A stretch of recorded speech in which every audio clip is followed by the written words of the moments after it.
വയനാട് കാർലാട് DTPCയിൽ ജീവനക്കാരെ പിരിച്ചുവിട്ടതിൽ പ്രതിഷേധിച്ച് CPIM നടത്തുന്ന സമരത്തിന് നേരെ കോൺഗ്രസിന്റെ കയ്യേറ്റം.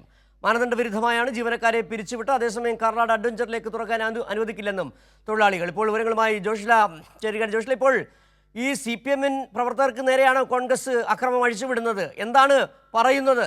വലിയ അർത്ഥത്തിൽ അതിക്രമം നടന്നപ്പോൾ അതിനെ പ്രതിഷേധിക്കുകയായിരുന്നു CPM. എന്താണ് അവിടെ, എത്ര പേരാണ് കോൺഗ്രസ്സുകാർ അവിടെ ഈ അക്രമവുമായി എത്തിയത്? സിജു, ഒരു 10-25 കോൺഗ്രസ്സുകാർ ഇവിടേക്ക് എത്തിച്ചേർന്നിട്ടുണ്ട്. അവർ സമാധാനപരമായി സമരം നടത്തിയിരുന്ന CPIM പ്രവർത്തകർക്ക് നേരെ കയ്യേറ്റം നടത്തുകയായിരുന്നു. അല്പസമയം മുമ്പ് ഇവിടെ സംഘർഷാവസ്ഥയായിരുന്നു. ഇപ്പോൾ ഇവിടെ CPM ജില്ലാ കമ്മിറ്റി അംഗമായ ഗഗാറിൻ അടക്കമുള്ള ആളുകൾ എത്തിയിട്ടുണ്ട്. സമരം നടക്കുന്ന സമയത്ത് പോലീസുമായി സമരക്കാർ ചർച്ച നടത്തിയിരുന്നു. ഇതിന്റെ ഭാഗമായി നാളെ സമരം ഒത്തുതീർക്കാനുള്ള ചർച്ച നടക്കും എന്ന് പറയുന്ന ആ സമയത്താണ് കോൺഗ്രസ്സുകാരെത്തി സമരത്തെ സംഘർഷാവസ്ഥയിലേക്ക് കൊണ്ടുപോയത്. ചേട്ടാ, യഥാർത്ഥത്തിൽ എന്താ സംഭവിച്ചത്? ഇപ്പൊ സാധാരണഗതിയിൽ ഇവിടെ തൊഴിലാളികളെ പിരിച്ചുവിട്ടതിനെതിരെയാണ് CPM നേതൃത്വത്തിൽ സമരം നടത്തുന്നത്. ആ സമരം നടത്തുമ്പോൾ അത് ബന്ധപ്പെട്ട അധികാരികളാണ് ഇനി ചർച്ചയ്ക്ക് തയ്യാറാകേണ്ടത്. ഇവിടെ നേരെ മറിച്ച് CPM സമരം നടത്തുമ്പോൾ കോൺഗ്രസ് വന്ന് ഇതിനെ എതിർക്കുകയാണ്. അതൊരു കേരള ചരിത്രത്തിൽ കേട്ടുകഴിവില്ലാത്തത് തന്നെ. ഒരു രാഷ്ട്രീയ പാർട്ടി സമരം നടത്തുമ്പോൾ മറ്റൊരു രാഷ്ട്രീയ പാർട്ടി വന്നിട്ട് അതിനെ എതിർക്കുക, അതിനെ ആൾബലം ഉപയോഗിച്ച് തകർക്കാൻ നോക്കുക എന്ന് പറഞ്ഞാൽ നടക്കില്ല.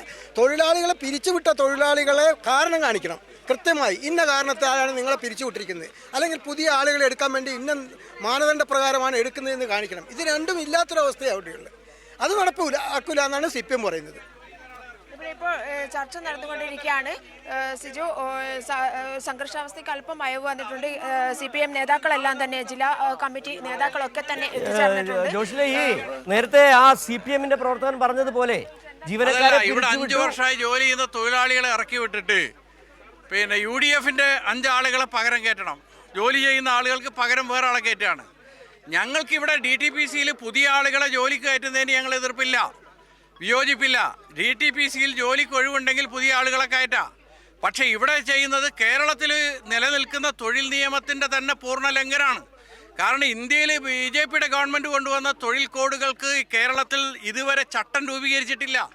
അങ്ങനെ ചട്ടം രൂപീകരിക്കാത്തതുകൊണ്ട് തന്നെ കേരളത്തിൽ നിലനിൽക്കുന്ന തൊഴിൽ നിയമത്തിനാണ് ഇവിടെ അംഗീകാരം എന്ന് പറയുന്നത്. ആ തൊഴിൽ നിയമപ്രകാരം 5 വർഷം തുടർച്ചയായി ഒരു സ്ഥാപനത്തിൽ ജോലി ചെയ്യുന്ന ഒരു തൊഴിലാളിക്ക് നിയമപരമായ അവരുടെ ഒരു അവകാശമുണ്ട്. ആ അവകാശത്തെ നിഷേധിച്ചുകൊണ്ട് ബലപ്രയോഗത്തിലൂടെ പോലീസിനെ ഉപയോഗിച്ച് രാവിലെ ജോലി ചെയ്യുന്ന ആളുകളെ പുറത്തേക്ക് ഇറക്കി വിടാൻ വേണ്ടിയുള്ള ശ്രമമാണ് ഇവിടെ നടക്കുന്നത്. അതാണ് ഇവിടെ നടന്നുകൊണ്ടിരിക്കുന്നത്. ഞങ്ങൾ ചർച്ച ചെയ്യുന്നതിന് തയ്യാറാണ്. ആ ചർച്ച ചെയ്യുന്നതിന് പറയുന്നത് തൊഴിൽ ചെയ്യുന്നവരുടെ തൊഴിൽ നിഷേധിച്ചിട്ടല്ല, മറ്റൊരാളെ തൊഴിൽ നൽകുന്നതിന് ഞങ്ങളെ സംബന്ധിച്ച് അത് സ്ഥാപന തീരുമാനിക്കണ്ടേ. തൊഴിലാളികളോ തൊഴിലാളി സംഘടനകളോ അല്ല, സ്ഥാപന തീരുമാനിക്കണ്ടേ. അങ്ങനെ മറ്റൊരാൾക്ക് തൊഴിലിന് അവസരമുണ്ടെങ്കിൽ തൊഴിൽ നൽകുന്നത് അത് സ്ഥാപനമാണ് തീരുമാനിക്കേണ്ടത്. അതേ സമയത്ത് തൊഴിലാളികളെ സംബന്ധിച്ച് 5 വർഷമായി ജോലി ചെയ്യുന്ന ഒരു തൊഴിലാളിക്കുള്ള അവകാശത്തെ പോലീസിനെ ഉപയോഗിച്ചുകൊണ്ട് ഒരു ഭരണകൂടം അതിനെ ഉപയോഗിച്ചുകൊണ്ട് ആ തൊഴിലാളികളുടെ അവകാശം നിഷേധിക്കുകയാണ് ചെയ്യുന്നത്.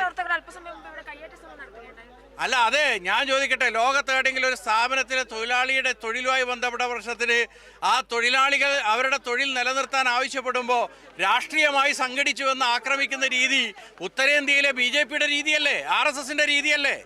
അല്ലാതെ ഇവിടെ ജോലി ചെയ്ത തൊഴിലാളിക്ക് തൊഴിൽ വേണമെന്ന് ആ തൊഴിലാളികൾ ആവശ്യപ്പെട്ടാൽ, ആ തൊഴിൽ നിലനിർത്തണമെന്ന് ആവശ്യപ്പെട്ടാൽ ആ തൊഴിലാളികളെ ആക്രമിക്കാൻ ആളുകളെ കൂട്ടി വന്ന് രാഷ്ട്രീയമായി ഇടപെടുന്നത് അത് ഉത്തരേന്ത്യയിലെ സംഘപരിവാർ രീതിയാണ്.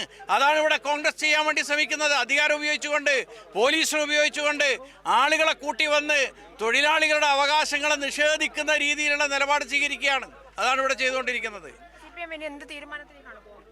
അല്ല, ഞങ്ങളത് ആലോചിച്ച് വളരെ ഗൗരവമായിട്ട് ഒരു തരത്തിൽ ഇത് വിടൂല, ഇത് അനുവദിക്കൂല. ഇത് വളരെ ശക്തമായി തന്നെയുള്ള സമര പരിപാടികളുമായിട്ട് തന്നെ മുന്നോട്ട് പോകും. തൊഴിലാളികളുടെ ജോലി നിഷേധിച്ചാൽ ആ തൊഴിലാളികളുടെ ജീവൻ പോകുന്ന വരെയുള്ള സമരമായാലും ശരി, ആ സമരം ഞങ്ങൾ ഏറ്റെടുക്കും, ഒരു സംശയമില്ല. എന്തായാലും സമരം വീണ്ടും ശക്തമായിക്കൊണ്ടിരിക്കുകയാണ്. നേരത്തെ ചർച്ച ചെയ്ത് നാളെ ചർച്ചയ്ക്ക് വെച്ചതായിരുന്നു. അപ്പോഴാണ് കോൺഗ്രസ് പ്രവർത്തകർ ഇവിടേക്ക് കയറി വന്ന് ഇവരെ കയ്യേറ്റം ചെയ്യാനുള്ള ശ്രമം നടത്തിയത്. അതിന്റെ ഭാഗമായി മറ്റ് CPM നേതാക്കളെല്ലാം തന്നെ, ജില്ലാ നേതാക്കളൊക്കെ തന്നെ ഇവിടേക്ക് എത്തിച്ചേർന്നിട്ടുണ്ട്. എന്തായാലും സമരം ശക്തമായി മുന്നോട്ട് കൊണ്ടുപോകാൻ തന്നെയാണ് ഇപ്പോൾ തീരുമാനമായിരിക്കുന്നത്. സിജു. ശരി, ജോഷ്ലയാണ് വയനാട്ടിൽ നിന്നുള്ള വിവരങ്ങൾ നൽകുക. വയനാട്ടിൽ DTPCയിൽ നിലവിലുള്ള ജീവനക്കാരെ പിരിച്ചുവിട്ട് പകരം കോൺഗ്രസ്സുകാരെ തിരികെ കയറ്റാനുള്ള ശ്രമത്തിനെതിരെ വലിയ പ്രതിഷേധത്തോടെ അരങ്ങേറുകയാണ്. അതിനെതിരെയാണ് CPM നടത്തുന്ന പ്രതിഷേധത്തിന് നേരെ 25ഓളം വരുന്ന കോൺഗ്രസ്സുകാർ അക്രമം അഴിച്ചുവിടുകയായിരുന്നു. അതിൻ്റെ വിവരങ്ങളാണ് ജോഷ്ല നൽകിയത്.